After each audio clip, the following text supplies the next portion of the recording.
landlords. When the going got tough, did the tough get going? Something I wanted to talk about was rent relief has been a really big thing with residential tenants. I wanted to focus on residential this morning. The way, and I think, given the mandate from government, given what we should and shouldn't do, it was handled in different ways from agents. And in agents' defence, in our defence, we've never had to deal with en masse these sort of numbers with rent and with rent relief. Morning, Luke, Brandon, Anmol, Catherine, how are you? So with rent relief, guys, it's really, really important that it's done properly. So we're managing over 3,000 landlords and tenants. And even an agent, with our experience, we didn't quite know how to actually approach tenants that were eligible for rent relief. And it was really interesting talking with our bankers. So with a real estate agency, generally your banker will bank a whole bunch of other real estate agencies. It was interesting talking with industry leaders like that. I know Greg Jemison, people like that. Rosie Sullivan, people like that. So Greg Jemison, one of the biggest lawyers for real estate. Rosie Sullivan, one of the biggest trainers for real estate. And going across, what I learned from all of these guys was, one, very good, but two, what I learned was in the industry there wasn't really a set way or a right or correct way to do the rent relief. I'm going to tell you a little bit how we did the rent relief with our landlords and the benefits of the way that was done for eligible tenants. So there's a trick to it, or there's a hack to it. So the way you got to do it is where agents missed out was there was a piece of information that the government dropped, and the government actually said that no rents shall be increased until the 1st of September. So the government came out with a mandate and said no residential rents shall be increased till 1st of December. Remember what I just said. This piece is really important, because when you now understand that most of the agents across Sydney and across New South Wales, what they did is they gave their eligible tenants a rent reduction. Now, let's just say they gave the tenant a rent reduction of 10% off or 20% off. So the tenant rung up, the tenant was eligible, they're on JobKeeper or something like that. The landlord agreed, okay, look, I've got the capacity to sort of help out a little bit. So then what the landlord did is they said to the agent, look, give them $20 a week off, or give them $30 a week off. The next question was, how long do I do this for? And this is also the second part of the trap. A lot of agents said, okay, look, let's just make it as short as we can. We don't know how deep COVID's going to be. Let's make the rental reduction 2 months. So the landlord factors his figures in, and this is the mistake. The landlord factors in 2 months, say that's going to be 4.3 weeks in a month.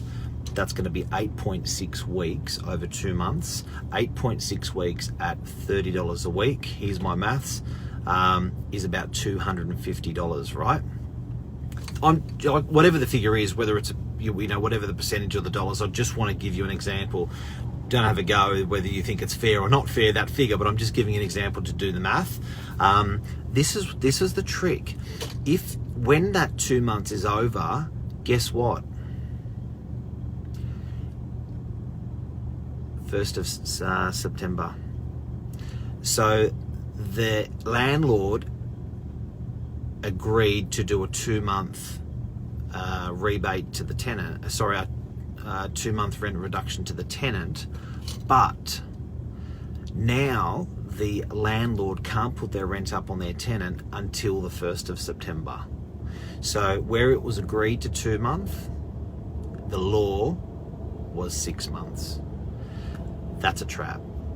So the way to actually do it correctly, which is the way we did it across our portfolio, was we offered the tenant a rebate. So the tenant continued to pay the normal rent that they were paying, and then what our agency did is rebated back the $250 or the $125 each month. What that means, because a rebate was done, it means there wasn't a rental reduction. It means that they didn't require a rental increase, which means we didn't fall into the 1st of September trap. It's a trap. So guys and girls, ladies and gentlemen, the value of a real estate agent that knows their legislation back to front, that was for us, that's across 3,000 clients that we applied that principle to. You can imagine if you got it wrong with one landlord, and the conversations that us real estate agents are going to have with one landlord to say, look, I know you only agreed to 1 month or 2 months or 3 months, but the law is. And how many landlords are going to work out that their agent stuffed up their paperwork, or how many landlords are going to work out that they're just going to go, well, okay, that's the law, that's how it is. So I urge you, when you're selecting your real estate agent, make sure that they know their business, because the fundamental mistake that could be costing landlords through COVID up until 1st of September is massive, because you still have to give 60 days notice to put your rent back up to a normal level. So to go back to your normal rent, you still actually have to give 60 days plus postage plus public holidays. So that even sounds lame when you consider we can't put the rent up until 1st of September if all things is okay again. So the value of a great agent is important. I'm going to see if I've got any questions here. Catherine, great work. Lee, how are you? Victor, crazy times, morning, Mark. No, all good, no questions there. So guys, very, very important. Make sure your agent knows their shit. Having a good real estate agent will absolutely make you money. It makes the management fee look absolutely minuscule when you look at just one of those mistakes that could have been made through COVID, which was the rent going up. The rent going down, which means the rent can't go back up to its normal level. Now, I haven't even entertained, that's the figure I gave you, $250, which is on a lame $30 a week. If that figure was greater, that's a really big mistake that we've made for our landlords. So be really careful, guys. Make sure the agent that you're using that's managing your property is a good qualified agent. How do you know? Well, look, the numbers do tell the story. If they are generally a larger agency, I think you'll find their paperwork will be better, more accurate, right, and they don't fall into the traps. The reason why is because if we make a mistake on a large portfolio, it amplifies times thousands. So we generally, every time we make a step for a landlord, we make it sure-footed and in the right direction, because if we make it in the wrong direction, we could stuff up a lot of landlords. So when it came to this rental rebate or rental relief or rental reduction, whatever you may call it, that we've gone through COVID, before we put our foot down and stepped in a direction, we made sure that it was done correctly and it was done with the right paperwork and it was executed so the landlords could go back to a normalized rent as soon as possible. And if you just chipped in, guys, what I'm talking about is rent. If you were giving your tenant any rent relief because they were due and rental and liable for it, did you, if you're self-managed or your agent, do it in a correct manner? And the takeaway nugget is it's rent relief, not a rent reduction. Rent relief you can do week by week. The tenant still pays the normal rent and you rent relief them back. The rental reduction, you can't put rent up after a rental reduction until the 1st of September. Big thing, guys. Melissa wants to know, what if an agreement has been signed, the tenant agrees for the rent to be increased, it's null and invalid. You cannot have a mutual agreement with the tenant for rent to go up, because that's outside of New South Wales law.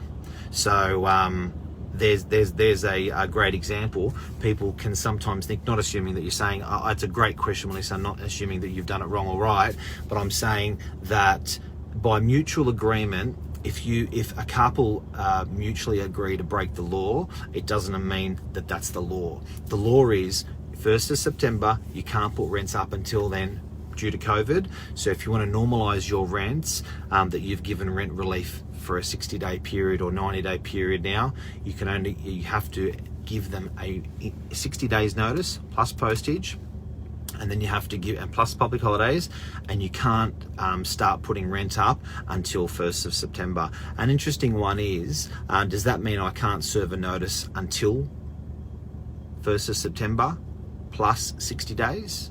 Because that's then going to take us into December. I'm going to look into that one. I've just been working on what's under our nose, not that. We're not out of the mud yet. Lisa, take note, best advice you'll be given this year. Thank you. And Tony Chimino, you legend. Rosie Sullivan, I was talking about Rosie at the beginning of this segment. Rosie, this is the lady, and particularly we do have a good real estate agent audience as well as a Northern Beaches audience and a Sydney audience. Rosie trains probably the most amount of real estate agents in the country. This is where I get a lot of my good oil from, together with her and one of the best real estate lawyers in the country, Greg Jemison. And then I give that advice to my landlords as part of my fee. Right, so that advice I'm giving you today, I've got that, I've obtained that advice, paid for that advice, got it from the best sources, and I'm giving it to you. So Rosie, I know you've just probably chipped into what I'm talking about. What I'm talking about is not giving tenants a rental reduction. I'm talking about giving tenants rent relief, because so the tenant continues to pay the normal weekly rent, and the landlord will say, there's $50. There's $100, gives rental relief. But as soon as the agent gives the tenant a rental reduction of $30 or $50 off per week, that agent has to give that a 60 days notice period to put that rent back up, and they can't do that until the 1st of September. Actually, Rosie, you can answer this question. Does that mean when the rents go back up, say COVID, where life's back to rosiness, I know it's unlikely, but say life's back to rosiness and we want to put the rents back up, and the government's given us the mandate that the rents can't go back up until the 1st of September, does that mean I can put the rent up 60 days before that, so it kicks in on the 1st of September? Or does that mean I can't actually serve that notice of the rent going back up until the 2nd of September, for example, the day after? Let's have a look what Rosie said. I'll get her to write, she'll write the comment in here later if she hasn't written it live. Interesting stuff, guys. Hope I helped you today. Have a beautiful day. It's a bit warmer than normal. I think that cloud cover, Lisa Novak told me this morning that cloud cover means it's a little bit warmer. Didn't know. Now you know we're getting old when we talk about that with weather. Have a beautiful day, guys. See you later. Hopefully I helped you out. Bye.